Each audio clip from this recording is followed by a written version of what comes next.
Assalamualaikum warahmatullahi wabarakatuh.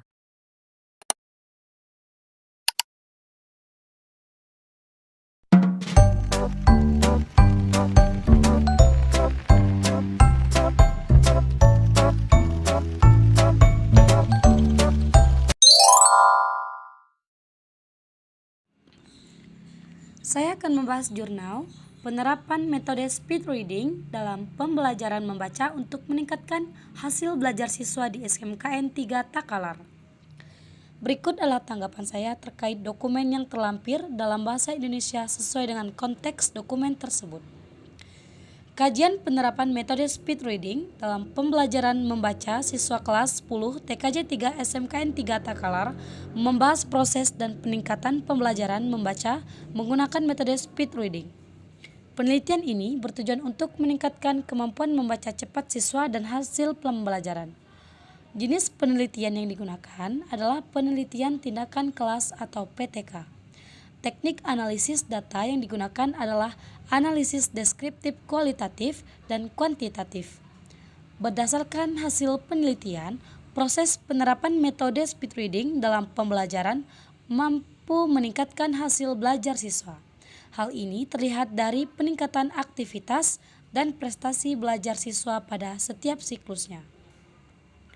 Kurikulum Merdeka Belajar yang diluncurkan pemerintah menunjukkan bahwa kemampuan membaca siswa Indonesia masih perlu ditingkatkan. Hal ini didasari hasil studi PISA yang mengungkapkan kesenjangan kualitas belajar antar wilayah dan sosial ekonomi. Untuk itu, kurikulum baru ini diharapkan dapat meningkatkan mutu pendidikan dengan memberikan otonomi pada satuan pendidikan. Mata pelajaran bahasa Indonesia di sekolah bertujuan membentuk siswa berakhlak mulia, berbahasa Indonesia dengan baik, serta memiliki literasi dan kepedulian sosial. Namun, tujuan tersebut sulit tercapai jika siswa tidak mampu membaca dengan baik. Membaca merupakan komunikasi tidak langsung yang penting untuk memperoleh informasi dan arti. Di SMKN 3 Takalar, kemampuan membaca siswa kelas 10 TKJ 3 masih perlu ditingkatkan. Berdasarkan hasil observasi awal, banyak siswa yang kurang aktif dan lancar membaca. Oleh karena itu, dalam penelitian ini akan diterapkan metode speed reading untuk meningkatkan aktivitas dan hasil belajar siswa. Hasilnya diharapkan dapat menjadi masukan untuk meningkatkan proses pembelajaran membaca. Penelitian ini menggunakan penelitian tindakan kelas atau PTK yang dilaksanakan dalam beberapa siklus.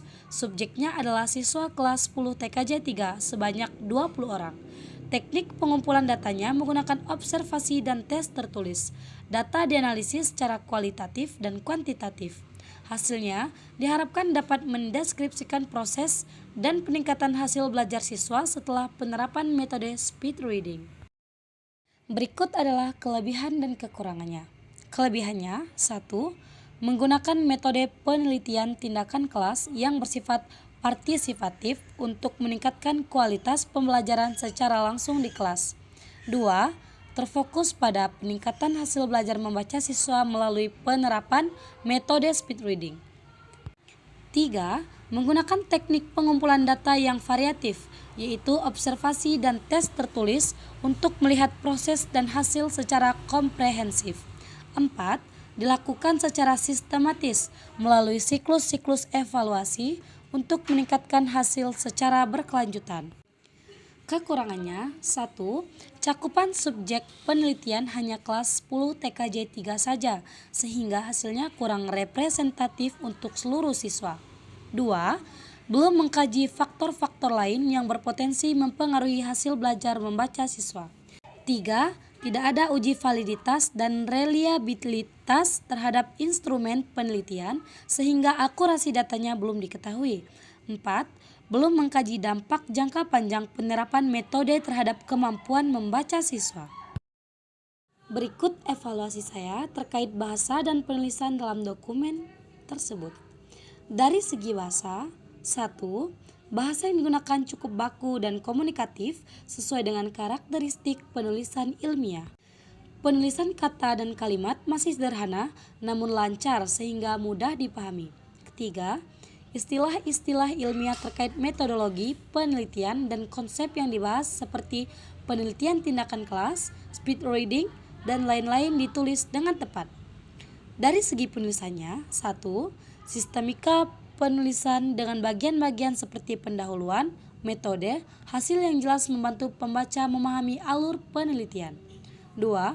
Penomoran tabel dan gambar serta rujukan sumber dilakukan dengan konsisten. 3.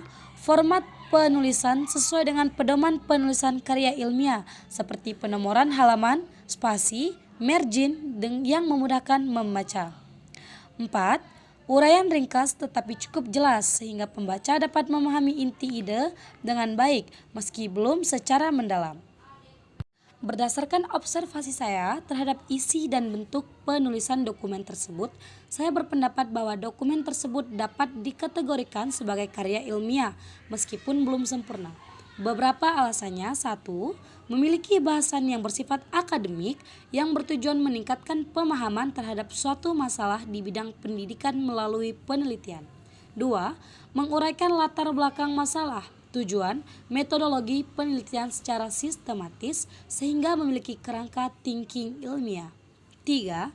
Menggunakan metode penelitian tindakan kelas yang merupakan metode penelitian ilmiah yang dilakukan di kelas.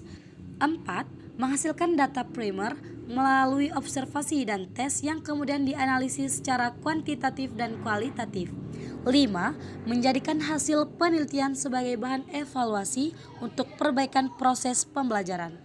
Meskipun demikian, sebagai karya ilmiah yang lebih sempurna seharusnya memuat 1. Kajian teori dan studi pustaka yang lebih mendalam. 2.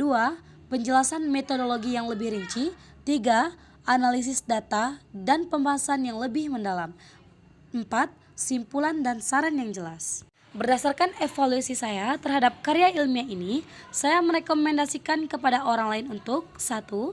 Mempelajari dan memahami penerapan metode speed reading dalam pembelajaran membaca. Meskipun belum mendalam, karya ini dapat memberikan gambaran awal tentang metode tersebut. 2. Mengambil contoh cara mendesain penelitian ini tindakan kelas secara sistematis melalui siklus rencana, tindakan, observasi, refleksi. Ini dapat menjadi rujukan bagi peneliti pemula. 3. Mengkaji langkah awal penelitian yaitu identifikasi masalah, tujuan, dan metodologi pengumpulan datanya secara umum. 4. Mempelajari format penulisan karya ilmiah seperti sistematika, bab, penomoran, dan format penulisan secara umum.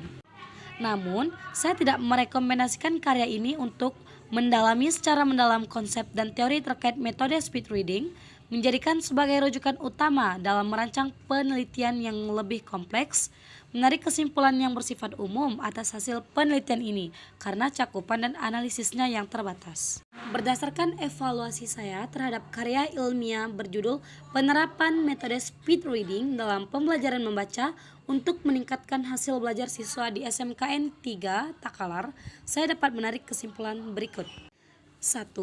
Karya ilmiah ini bertujuan untuk meningkatkan kemampuan membaca dan hasil belajar siswa melalui penerapan metode speed reading dalam pembelajaran membaca. 2. Metode penelitian yang digunakan adalah penelitian tindakan kelas yang dilakukan secara sistematis melalui 2 siklus. 3. Hasil penelitian menunjukkan peningkatan aktivitas dan prestasi belajar siswa setelah penerapan metode speed reading. 4. Secara bahasa dan sistematika penulisan, karya ilmiah ini sudah cukup baik sesuai pedoman penulisan ilmiah. 5. Karya ilmiah ini layak dikategorikan sebagai awal karya ilmiah walaupun perlu penyempurnaan analisis dan uraian hasil yang lebih mendalam. 6. Karya ilmiah ini dapat direkomendasikan untuk memahami metode penelitian dan format penulisan ilmiah, namun tidak untuk tujuan kajian teori atau pengambilan kesimpulan yang bersifat umum. Demikian kesimpulan evaluasi saya atas karya ilmiah tersebut. Penulis perlu menyempurnakan kajian teori dan analisis datanya agar lebih mendalam dan berguna. Wassalamualaikum warahmatullahi wabarakatuh.